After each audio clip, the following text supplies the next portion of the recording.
छत्तीसगढ़ में स्कूल शिक्षा विभाग की बड़ी लापरवाही सामने आई है, जिसकी वजह से 300 से ज्यादा प्राचार्य बिना कार्यभार मिले ही रिटायर हो गए।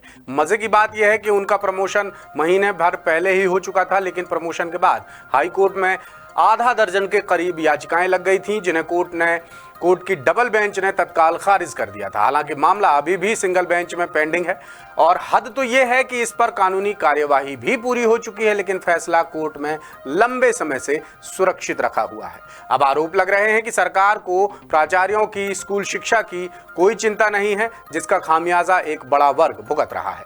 आखिर क्या है ये मामला, बता रहे हैं रायपुर से हमारे विशेष संवाददाता विनय वर्मा।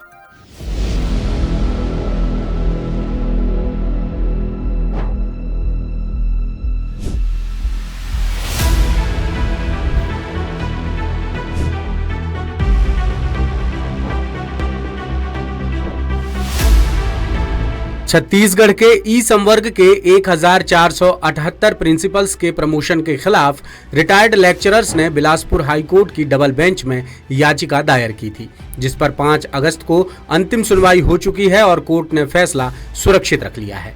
जबकि इसी मुद्दे पर हाई कोर्ट की डबल बेंच में दायर करीब आधा दर्जन याचिकाओं को पहले ही खारिज किया जा चुका है। ऐसे में उम्मीद की जा रही थी कि सिंगल बेंच का फैसला भी जल्द आ जाएगा, लेकिन फैसले में देरी होने की वजह से प्रमोटेड प्रिंसिपल्स में भारी निराशा है। दरअसल स्कूल शिक्षा विभाग ने कुल 1478 प्रिंसिपल्स का प्रमोशन किया था, लेकिन देरी की वजह से अब तक 300 से ज्यादा प्रिंसिपल्स कार्यभार लिए बिना ही रिटायर हो चुके हैं, जिसे मामले के जानकार शिक्षा व्यवस्था के लिए नुकसानदायक बता रहे हैं, क्योंकि प्राचार्य स्तर पर खाली पदों से शैक्षणिक और प्रशासनिक दोनों तरह के कामों पर बुरा असर पड़ रहा है।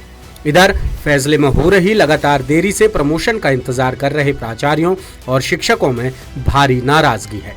प्राचार्य आरोप लगा रहे हैं कि सरकार को न स्कूली छात्रों की चिंता है और न ही रिटायर होने वाले प्राचार्यों की कोई फिक्र।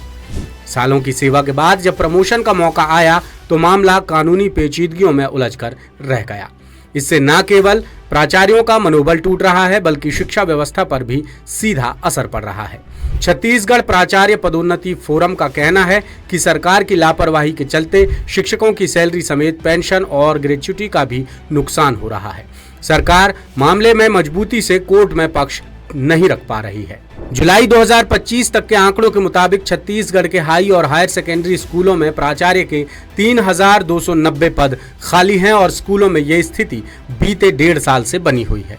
करीब पूरा शैक्षणिक सत्र बिना प्राचार्यों के बीत चुका है और मौजूदा सत्र का भी यही हाल है। मामले से जुड़ी करीब आधा दर्जन याचिकाओं पर पहले डिवीजन बेंच में सुनवाई हुई और कोर्ट ने सभी याचिकाओं को खारिज कर दिया। इसी तरह की एक याचिका सिंगल बेंच में लगी है, जिस पर अंतिम फैसला आना अभी बाकी है और इसी इंतजार के बीच 300 से ज्यादा प्राचार्य रिटायर हो गए और आसार हैं कि फैसला महीने भर से पहले नहीं आ पाएगा। लिहाजा संगठन की मांग है कि स्कूली छात्रों और शिक्षकों के भविष्य को ध्यान में रखकर जल्द से जल्द कोई ठोस फैसला लिया जाए। इधर स्कूल शिक्षा मंत्री गजेंद्र यादव का कहना है कि सरकार महाधिवक्ता से चर्चा कर हाई कोर्ट में पेंडिंग केस का जल्द नतीजा निकालने की कोशिश कर रही है। सरकार शिक्षकों और प्राचार्यों को समय पर उनका अधिकार दिलाने के लिए प्रतिबद्ध है। लेटेस्ट, इन्वेस्टिगेटिव और इन डेप्थ खबरें देखने के लिए ज्वाइन कीजिए द सूत्र का व्हाट्सएप चैनल, सब्सक्राइब कीजिए यूट्यूब चैनल, लाइक कीजिए फेसबुक पेज और पढ़ते रहिए वेबसाइट www.dasudr.com।